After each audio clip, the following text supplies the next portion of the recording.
स्वागत है आपका संस्कार एकेडमी के इस यूट्यूब चैनल में।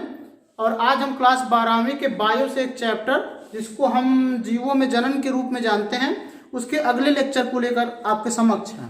आज के क्लास में हम पढ़ने वाले हैं अलैंगिक जनन की विधियां। पिछले क्लास में बेटा हमने आपको समझाया था कि अलैंगिक जनन क्या होता है। हमने बताया था कि ऐसे प्रकार का जनन जिसमें केवल एक जनक भाग लेता है, जिसमें नर और मादा की आवश्यकता नहीं होती है और जिसमें जो संतति उत्पन्न होते हैं वो बिल्कुल अपने जनक के बिल्कुल समान होते हैं, एकदम हूबहू हमशक्ल होते हैं या कह सकते हैं क्लोन होते हैं। तो उनको हम उस प्रकार के जनन को हम अलैंगिक जनन कहते हैं। ये हम पिछले क्लास में समझाएं आपको विस्तार पूर्वक। आप YouTube चैनल पे इसका वीडियो अवेलेबल है, आप वहां पे जाके ले सकते हैं। आज के क्लास में हम पढ़ने जा रहे हैं अलैंगिक जनन की विधियां।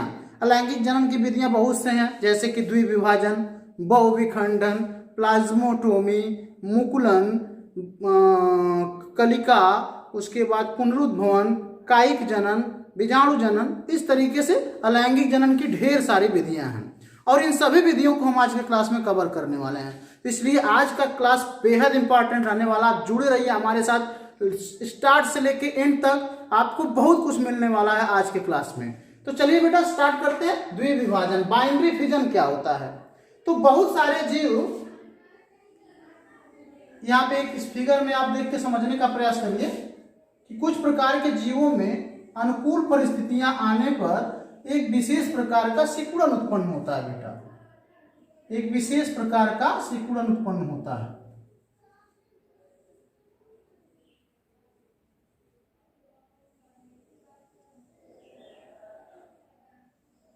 इस प्रकार का यहाँ पे देख पा रहे होंगे आप लोग कि बीच में सिकुड़न उत्पन्न हो गया इस जीव में। और ये हमारा न्यूक्लियस है, यानी केंद्रक है, डीएनए है, जो आप कह सकते हैं वो कह सकते हैं।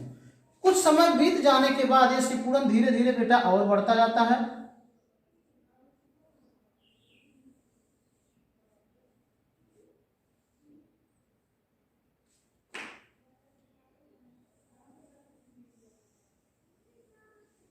इस तरीके से ये सिकुड़न और बढ़ जाता है।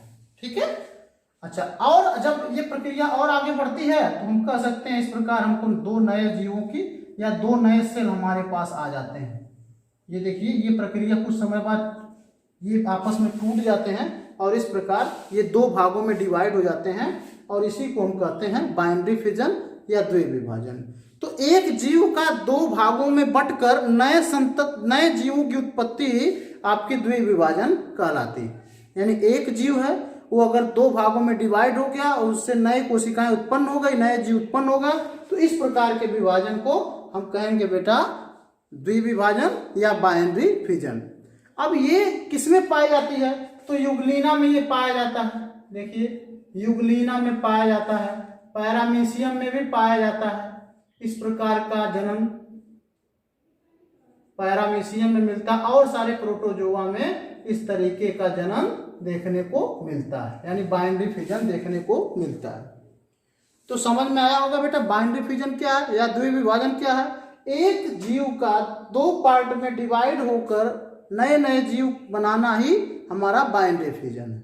ठीक है, इसका डेफिनेशन हम लिख देते हैं। हाँ देखिए बेटा, तो द्विविभाजन तो हम समझ गए कि जब एक जीव दो पार्ट में डिवाइड हो जाता है तो द्विविभाजन होता है। इसका डेफिनेशन हमने लिखा हुआ है, इस प्रकार के अलैंगिक जनन में जनक जीव अनुकूल ये याद रखिएगा बेटा, जब अनुकूल परिस्थिति आती है तभी इस प्रकार का जनन होता है।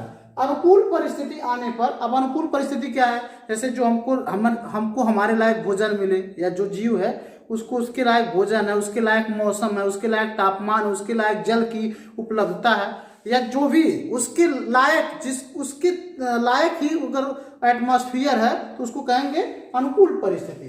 तो अनुकूल परिस्थिति आने पर दो समान भागों में विभाजित हो जाता है और नए जीव उत्पन्न होते हैं। तो ये समझ में आ गया द्विविभाजन। ये विभाजन कई प्रकार का होता है बेटा, जैसे इसमें लिखा हुआ सरल द्विविभाजन, लंबवत द्विविभाजन और भी है। तो आइए हम पहले पढ़ते हैं सरल द्विविभाजन क्या होता है और एक एक लाइन में इसको हम डिफाइन करते हुए चल रहे हैं। देखिए, सरल द्विविभाजन में किधर से विभाजन होगा ये निश्चित नहीं होता, या यूं कहें कि इसमें निश्चित नहीं है कि इधर से विभाजन होगा या इधर से होगा, या इसमें कह सकते हैं अनियमित रहता है। जो विभाजन की स्थिति है वो अनियमित रहती है, वो कोई निश्चित नहीं रहता कि विभाजन किधर से होगा, उसको बोलते हैं सरल द्विविभाजन। जैसे यहाँ पे देखिए हमने बनाया हुआ है एक द्विविभाजन का इमेज, और यहाँ पे देखिए ये हमारा केंद्रक था इस जीव में, अब ये केंद्रक इस दूसरे तरफ हो गया, अब ये पलट गया थोड़ा सा, और इस प्रकार यहाँ पे थोड़ा सिकुड़न उत्पन्न हुआ, यहाँ पे थोड़ा और सिकुड़न बढ़ा, और यहाँ पर ये दो पार्ट में डिवाइड हो गया, और यहाँ पर इस प्रकार दो जीव बन गए, दो संतति जीव बन गए। तो कुल मिला के आपने क्या सीखा कि यह अनियमित होता है, इसमें विभाजन किधर से होगा। इस प्रकार के द्विविभाजन को हम कहेंगे सरल द्विविभाजन। अगला हमारा आता है लंबवत द्विविभाजन। कौन सा द्विविभाजन बेटा? लंबवत द्विविभाजन। अब ये देखिए यूग्लिना का एक फिगर है आपके सामने, ठीक है, यूग्लिना का एक फिगर है। यहाँ पे यूग्लिना में ये हमारा न्यूक्लियस केंद्रक है, इसमें धीरे धीरे ये यूग्लिना दो पार्ट में इस तरीके से डिवाइड हो रहा है, लंबवत, लॉन्गिट्यूड, लंबवत ये द्विविभाजन। यहाँ पे देखिए केंद्रक भी दो पार्ट में इस तरीके से बंट जाता है, यहाँ से थोड़ा इसमें डिफरेंस आता है, यहाँ पे थोड़ा सा विभाजन शुरू होता है, और अंत में क्या होता है इस तरीके से देखिए केंद्रक अब यहाँ पे पूरा अलग अलग हो चुका है, ये इधर आ गया, ये इधर आ गया, और इस प्रकार दो संतत यूग्लिना बन गया। तो इसमें चूंकि विभाजन कैसे हुआ, एक निश्चित दिशा में लंबवत हुआ है, इसीलिए इसको हम बोलते हैं बेटा लंबवत द्विविभाजन। ठीक है, अब बढ़ते हैं और द्विविभाजन के दो प्रकार हैं, उसको पढ़ लेते हैं, इसको आप नोट कर लीजिएगा।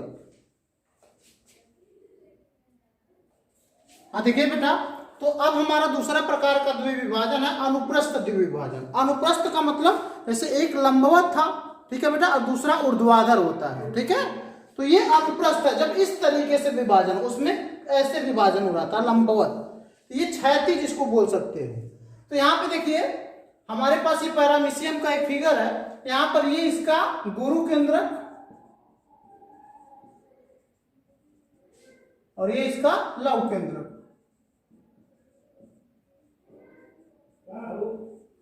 ये इसका गुरु केंद्रक और इसका लव केंद्रक। ओके बेटा, अब यहाँ पे आप क्या देख रहे हो, इसमें धीरे धीरे यहाँ पर सिकुड़न उत्पन्न होता है अनुकूल परिस्थितियां आने पर, और ये केंद्रक दो पार्ट में धीरे धीरे डिवाइड हो रहा है। इसके बीच में बेटा साइटोप्लाज्म भी होते हैं, जिसको हम कोशिका द्रव्य कहते हैं। क्या कहते हैं? कोशिका द्रव्य, इसके भीतर भरे रहते हैं, तो उसको भी हम बना देते हैं।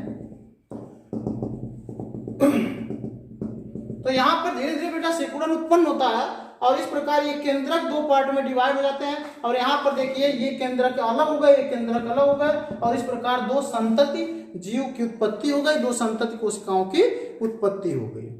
ठीक है, तो इस प्रकार अनुप्रस्थ विभाजन होता है। तो आपने कितना प्रकार का विभाजन द्विविभाजन में पढ़ा? एक सरल द्विविभाजन, एक लंबवत द्विविभाजन, ये हमारा अनुप्रस्थ द्विविभाजन हो गया। इसके अलावा एक तिर्यक द्विविभाजन भी होता है, तिर्यक द्विविभाजन। द्विविभाजन, तो तिर्यक का मतलब आप समझ रहे होंगे, जब द्विविभाजन कुछ इस तरीके से हो जाए या इस तरीके से हो जाए, या इनका पार्ट में जो दो पार्ट में डिवाइड हो रहा है वो तिर्यक हो, तो उसको हम बोलेंगे तिर्यक द्विविभाजन। तो ये हमारा रहा द्विविभाजन। अब हम अगले अलैंगिक जनन की तरफ बढ़ते हैं, और वो है बहुविभाजन। ठीक है बेटा, इसको आप फिगर को बना लीजिएगा।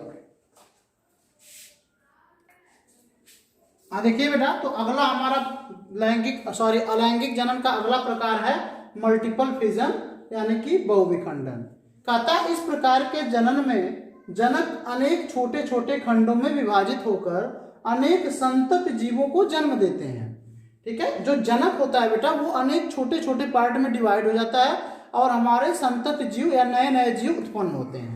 जैसे यहाँ पर हमने एक अमीबा का जनन का प्रक्रिया लिया हुआ है, ये अमीबा का जनन प्रक्रिया है। हालांकि अमीबा में कह सकते हैं कि बाइनरी फिजन भी होता है, यानी द्विविखंडन भी होता है, लेकिन वो अनुकूल परिस्थितियों में होता है। जबकि प्रतिकूल परिस्थिति में ये अमीबा में जो इस प्रकार का विखंडन होता है, यानी बहुविखंडन, ये प्रतिकूल परिस्थिति में होता है। अब देखिए अमीबा जो होता है बेटा, जब प्रतिकूल परिस्थिति आती है, प्रतिकूल परिस्थिति का मतलब टेम्परेचर बहुत ज्यादा हो जाए, या भोजन की अनुपलब्धता रहे, या एटमॉस्फेयर ठीक नहीं है, उस कंडीशन में अपने प्रोटेक्शन के लिए अमीबा क्या करता है, ये त्रिस्तरीय भित्ति बना लेता है। देखिए यहाँ पे त्रिस्तरीय भित्ति बना लेता है, ठीक है, और इसी में अपने आप को प्रोटेक्ट कर लेता है। ऐसा करने के बाद होता क्या है, ऐसा ज्यों करता है वो ना, उसके तत्पश्चात इसके केंद्रक में विभाजन होने लगते हैं और इस प्रकार देख रहे हैं यहाँ पे एक केंद्रक था, यहाँ पर ढेर सारे केंद्रक बन जाते हैं। ये होता है जब प्रतिकूल परिस्थितियां होती हैं तब। तो यहाँ ढेर सारे बेटा केंद्रक बन गए, ठीक है, और ये दीवार धीरे धीरे जब ढेर सारे केंद्रक बन जाते हैं तो ये दीवार अब धीरे धीरे सामान्य परिस्थिति आने पर ये दीवार धीरे धीरे टूटनी स्टार्ट करती है। देखिए यहाँ पे टूट रही है, धीरे धीरे ये दीवार टूट जाती है और इस प्रकार से सारे केंद्रक मुक्त हो जाते हैं और अंत में इस प्रकार नए नए अमीबा बन जाते हैं। तो अमीबा के इस जन्म की प्रक्रिया में आप क्या समझे कि जब प्रतिकूल परिस्थिति आती है तो अमीबा त्रिस्तरीय दीवार बनाता है अपने प्रोटेक्शन के लिए, केंद्रक इसके बीचों बीच में रहता है और धीरे धीरे केंद्रक अनेक छोटे छोटे पार्ट में डिवाइड होने लगता है या अनेक केंद्रक के रूप में विभाजित होने लगता है और बाद में ये दीवार धीरे धीरे कमजोर होकर फट जाती है और इस प्रकार सारे केंद्रक मुक्त होते हैं और नए कह सकते हैं अमीबा का निर्माण होता है। इस प्रकार के विभाजन की प्रक्रिया कहलाती है बहुविखंडन या बाइनरी फिजन। इसको भी आप नोट कर लीजिए और इस चित्र को भी बना लीजिएगा। देखिए बेटा, अलैंगिक जनन का अगला प्रकार है प्लाज्मोटोमी, ठीक है। तो क्या है प्लाज्मोटोमी? देखिए, प्लाज्मोटोमी में ऐसा जीव जनन में भाग लेता है जिसके अंदर ऑलरेडी बहुत सारे केंद्रक होते हैं। यहाँ पे देखिए, ऐसा जीव है जिसके अंदर बहुत सारे केंद्रक पहले से ही मौजूद हैं, ठीक है। और जब भी परिस्थितियां आती हैं तो ये जीव दो भागों में, ये केंद्रक आपस में, ये जीव कह सकते हैं, ये जीव दो भागों में डिवाइड हो जाता है और यहाँ पर देखते हैं जो नया संतति बनती है इसके अंदर भी ढेर सारे केंद्रक होते हैं। यानी बहुकेंद्रकी जीव से बहुकेंद्रकी जीव की उत्पत्ति ही प्लाज्मोटोमी कहलाती है। बहुकेंद्रक वाले जीव से बहुकेंद्रक वाले जीव की उत्पत्ति प्लाज्मोटोमी कहलाते हैं। हाँ, इसके बाद जो तीसरी पीढ़ी में हमारे जीव बनते हैं वो एक केंद्रक वाले भी हो सकते हैं और बहुत सारे केंद्रक वाले भी हो सकते हैं। तीसरी पीढ़ी में थोड़ा डिफरेंस आने लगता है। तो ये था प्लाज्मोटोमी। बेहद आसान है बेटा, छोटे छोटे टॉपिक है। प्लाज्मोटोमी क्या है कि ऐसे जीव से उत्पत्ति होनी है जो बहुत सारे केंद्रक वाला है और जो जीव बनेगा वो भी बहुकेंद्रकी ही बनेगा, लेकिन अगली पीढ़ी में हो सकता है कि वो एक केंद्रक वाला भी बने या बहुत सारे केंद्रक वाला भी बन सकता है। तो ये हमारी मेथड हो गई प्लाज्मोटोमी। अब अगला हम मेथड पढ़ते हैं मुकुलन, ठीक है। हाँ देखिए बेटा, तो अलैंगिक जनन की अगली प्रक्रिया है मुकुलन, ठीक है। मुकुलन में क्या होता है, देखा, मुकुलन में पहले जीव के ऊपर एक छोटा सा उभार आता है बेटा और बाद में ये उभार अलग हो जाता है और इस प्रकार नए जीव की उत्पत्ति होती है। इसी उभार को हम कहते हैं मुकुल, ठीक है। जैसा कि यहाँ डेफिनेशन में भी लिखा हुआ है कि मुकुलन के दौरान जनक पर एक उभार आता है। जैसे देखिए, ये ईस्ट का हमने इमेज दिया हुआ है आपको। ईस्ट, यहाँ पे ईस्ट है। अब ईस्ट में देखिए यहाँ पे हल्का सा उभार आया, इसको हम मुकुल बोलेंगे। ये हमारा मुकुल रहा, ठीक है। और समय आने पर ये मुकुल डिवाइड होकर अलग हो जाता है। अब यहाँ पे देखिए, जो हमारा केंद्रक था ये रिक्तिका रहा, ये केंद्रक रहा। यहाँ पे क्या हो रहा है, केंद्रक अब कुछ मुकुल वाले हिस्से में भी जा रहा है और यहाँ पर ये देखिए नया केंद्रक, इधर अलग केंद्रक हो गया, ये वाला केंद्रक अलग हो गया। तो केंद्रक डिवाइड हो गया। तो केंद्रक जब डिवाइड हो जाएगा तो आप समझ सकते हैं, जब डीएनए डिवाइड हो गया तो दो जीव की उत्पत्ति हो सकती है या दो कोशिकाओं की उत्पत्ति हो सकती है। तो इस प्रकार जो हमारी अलैंगिक जनन की विधि है उसको हम मुकुलन कहते हैं। मुकुल का मतलब होता है उभार। पहले जीव पर मुकुल आता है, बाद में ये मुकुल अलग हो जाता है और इस प्रकार नए जीव बन जाते हैं। इसी को हम कहते हैं मुकुलन। तो इसको भी आप नोट कर लीजिए और इसको इमेज को भी बना लीजिए।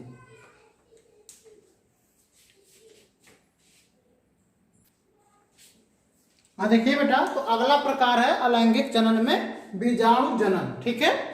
बीजाणु जनन क्या होता है, कहता है कुछ जीव प्रतिकूल परिस्थितियों में बीजाणु का निर्माण करते हैं और जो अनुकूल परिस्थितियों में नए जीव की उत्पत्ति करते हैं। देखिए बेटा, कुछ ऐसे भी जीव हैं जैसे यूलोथ्रिक्स हो गया, स्पाइरोगायरा, यहाँ पे एग्जाम्पल भी लिख लीजिएगा, यूलोथ्रिक्स,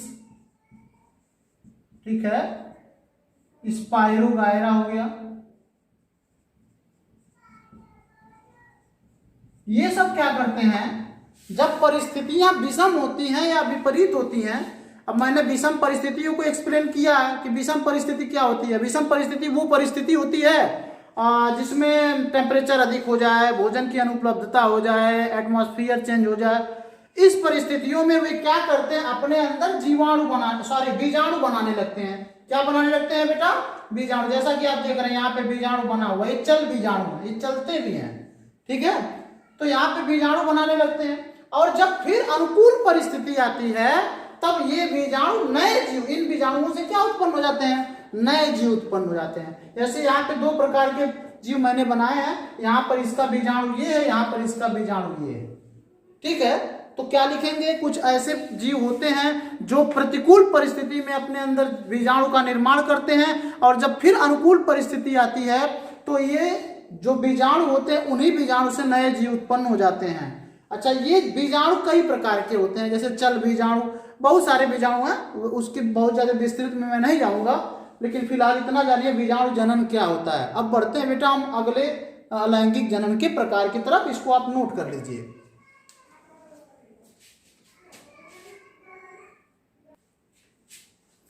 हाँ देखिए बेटा, तो अलैंगिक जनन का अगला प्रकार है खंडी भवन, फ्रैगमेंटेशन, ठीक है।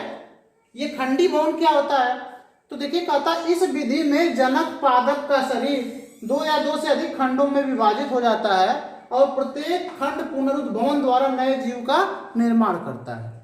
देखिए ये हमारा मार्केंसिया का हमने इमेज लिया है।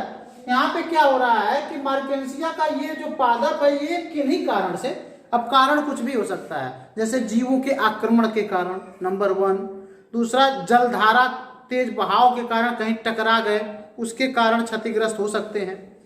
तो किसी कारण से अगर ये अंग क्षतिग्रस्त हो जाता है, इससे टूट जाता है या अलग हो जाता है, तो वहां से हम कह सकते हैं एक नए जीव की उत्पत्ति हो जाती है, ठीक है। यानी कि किसी भी कारण से जब इन प्रकार के जनक का शरीर दो या दो से अधिक खंडों में डिवाइड हो जाता है, हमने बताया चाहे जीवों का आक्रमण हो, इस पर कोई जीव आक्रमण कर दे, या जलधारा बहुत तेज बह रहा है बहाव के कारण या कहीं टकराने के कारण, किसी कारण से अगर इनका शरीर दो या दो से अधिक भागों में विभाजित होता है तो जो जो भाग अलग हुए रहेंगे उन सभी भाग से एक नए नए जीव बन जाएंगे और इसको हम कहते हैं खंडी भवन या फ्रैगमेंटेशन। और इसका हम उदाहरण लिख लीजिएगा, ये मार्केंसिया का उदाहरण, ठीक है बेटा, मार्केंसिया। जैसे में या एग्जाम्पल के तौर पे आप मार्केंसिया को लिख सकते हैं। इसको भी आप नोट करिए, फिर बढ़ते हैं हम अगले टॉपिक की तरफ।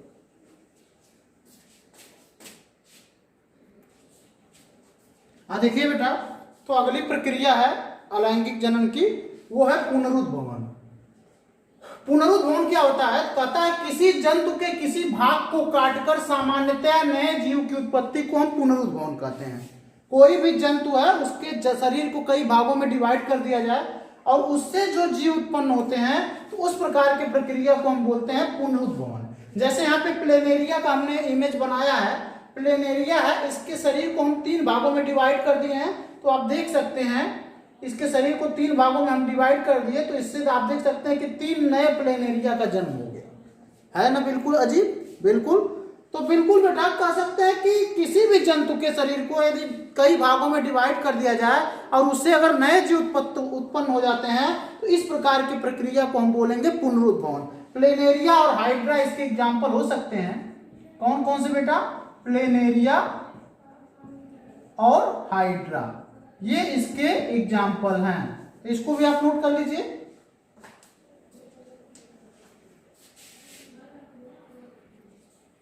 हाँ देखिए बेटा, तो अलैंगिक जनन में सबसे अंतिम प्रकार का अलैंगिक जनन है कायिक जनन।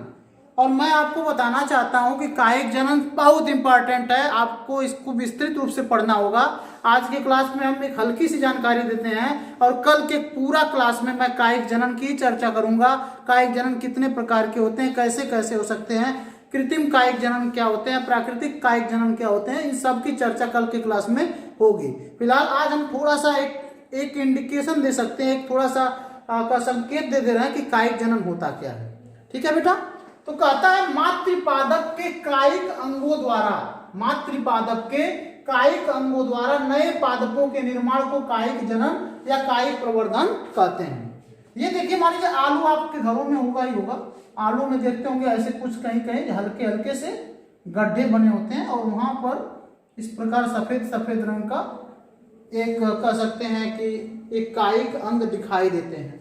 और जब आलू को उगाने का समय आता है तो मिट्टी में जब हम इसको दबाते हैं बेटा, तो यहीं से नए नए पौधे उत्पन्न होते हैं। ठीक है, यहीं से बेटा नए जो हमारी पौधे हैं वहीं से उत्पन्न होते हैं। तो कुल मिला जुला के कहा जाए कि ये जो कायिक जनन का प्रकार है, ये मातृ पादप के इन कायिक अंगों से नए जीवों को उत्पत्ति करता है।